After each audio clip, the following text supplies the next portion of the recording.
Hello বন্ধুরা, কেমন আছো তোমরা? আই হোপ তোমরা সবাই ভালো আছো, সুস্থ আছো। সো আবার অনেক দিন পর চলে এসেছি নতুন একটি ভিডিও নিয়ে।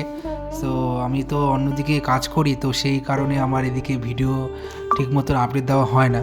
তো যথাযথই আমি চেষ্টা করি আপডেট দেওয়ার তোমাদের। তো তা চলো বেশি কথা না বলে ভিডিওটা শুরু করি। তো আজকে চলে এসেছি তোমার হচ্ছে সোদপুর মোড়াগাছা টালিভাটা হনুমান মন্দিরে।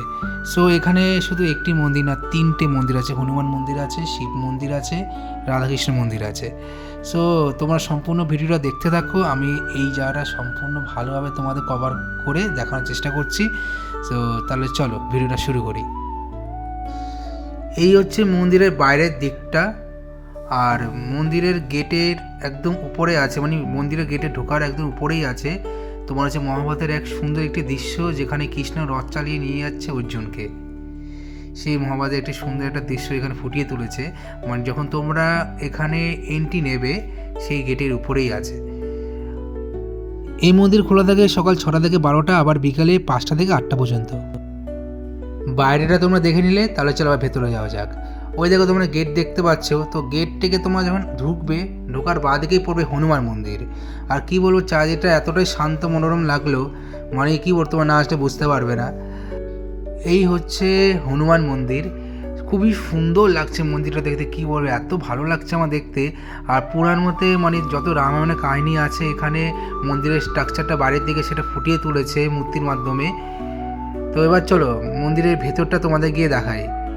এই দেখো, খুব সুন্দর একটি বজরংবলীর মানে বিগ্রহ, আর তার পাশে আছে শিবলিঙ্গ, তার পাশে আছে মা কালী। আর পিছনে দিকেই দেখো, দেখতে পাচ্ছ সীতা, শ্রীরাম আর বজরংবলী, আর তার পাশে আছে লক্ষণ। মানে অসাধারণ মন্দিরের বাইরেটা যেমন ভেতরে দুটোই ভালো। আর এই হচ্ছে তোমার হচ্ছে বলছিলাম যে শিব মন্দির আছে। এই দেখো শিব মন্দিরের বাইরের দিকেই আছে, দেখো দুটো সুন্দরভাবে মানে তোমার যে মহাদেবের বিগ্রহ। আর উপরে দেখো ওই মহাদেব তোমার পার্বতীকে কোলে করে নিয়ে আছে।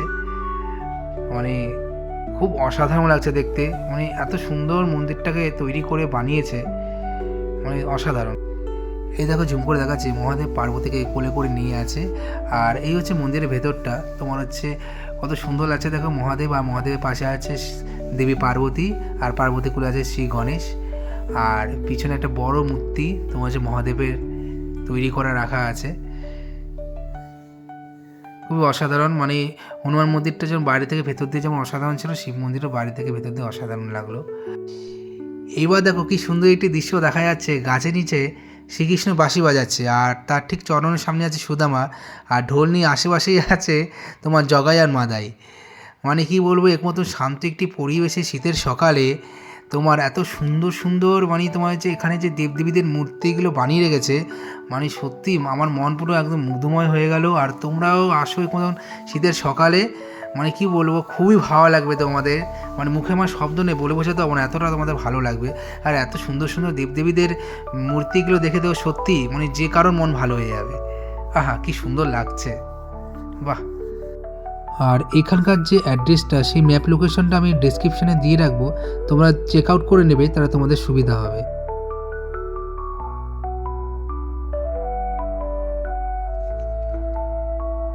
এবার দেখো এখানে মহাদেব ধ্যান করছেন, মানে খুব সুন্দরভাবে ধ্যানে মগ্ন আছেন, আর তার আশেপাশে 7জন ঋষি আছে। দেখতে বেশ দারুণ লাগছে কিন্তু।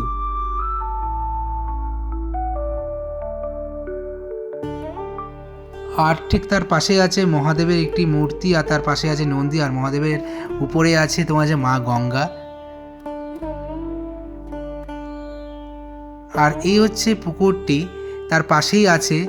আর এই পুকুরটির আশেপাশে প্রত্যেকটি পিলারের উপরে দেবদেবীদের মূর্তি রাখা আছে, দেখে আমার খুবই বেশ ভালো লাগলো।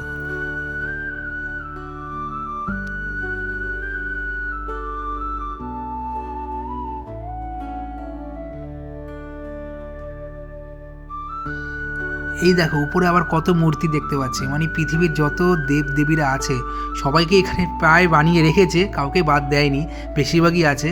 এই দেখো সবার শেষে ডান দিকে দেখা যাচ্ছে বজরংবলী, বজরংবলীর পাশেই আছে মা লক্ষ্মী, মা লক্ষ্মীর পাশেই আছে মহাদেব, তার পাশে আছে নারদ, তার পাশেই আছে তোমার আছে ভগবান বিষ্ণু, তার পাশে আছে গরুড় দেবতা, তার পিছনে আছে ভগবান নারায়ণ। আর তারপরেই তোমাদের সবচেয়ে বেশি যেটা ভালো লাগবে, খুব সুন্দর একটি ফুলের বাগান যেখানে নানা রকম ফুলের গাছ আছে।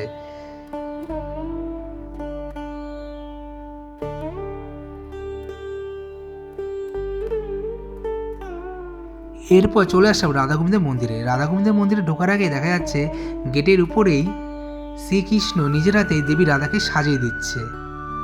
তাছাড়াও প্রতি বৃহস্পতিবার রাধাকৃষ্ণ মন্দিরে কীর্তন হয়, আর ভোগের কোনো আয়োজন করা হয় না একমাত্র অনুষ্ঠান ছাড়া।